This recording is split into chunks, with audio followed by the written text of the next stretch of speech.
હાલમાં વરસાદી સિઝન ચાલી રહી છે અને દાબેલી ખાવી કેને પસંદ ન હોય, તો આજે આપણે બનાવીશું ઘરે એકદમ બજાર જેવી જ કચ્છી દાબેલી, એ પણ દાબેલીના મસાલા સાથે.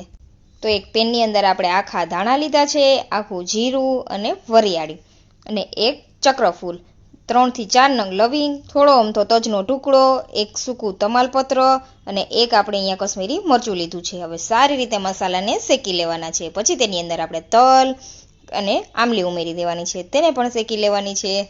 હવે ગેસની ફ્લેમ બંધ કરી દેવાની છે અને સૂકા મસાલા કરવાના છે. હવે ટોપરાનું છીણ ઉમેરી દેશું અને સાથે સૂંઠ પાવડર ઉમેરી દેશું. મસાલો ઠંડો થઈ જાય પછી મિક્સર જારની અંદર ઉમેરીને મીઠું ઉમેરી દેવાનું છે, હિંગ અને લાલ મરચું પાવડર ઉમેરીને પીસી લેવાનું છે. તો તૈયાર છે દાબેલી મસાલો. તો દાબેલી મસાલાની અંદર આપણે તેલ ઉમેરવાનું છે અને થોડા ખાંડના દાણા ઉમેરી દેવાના છે. તો મસાલો આપણો રેડી છે. તો મસાલામાંથી હવે આપણે દાબેલીનો બટેકાવાળો મસાલો તૈયાર કરી લેશું. તો તેલ થોડું ગરમ થાય એટલે તેની અંદર આપણે થોડા સફેદ તલ ઉમેરી દેવાના છે અને જે મસાલો બનાવેલો તે ઉમેરશું અને બાફેલા બટેકા. હવે મસાલાને સારી રીતે સાતડી લેવાનો છે. જરૂર લાગે તો પાણી ઉમેરીને મસાલાને થોડો પાતળો કરી લેશું અને ઉપરથી લીલા દાણા છાંટી દેશું. તો તૈયાર છે આપણો દાબેલીનો મસાલો. તો દાબેલીને આપણે આ રીતના ભરી લેશું મસાલા સિંગ સાથે.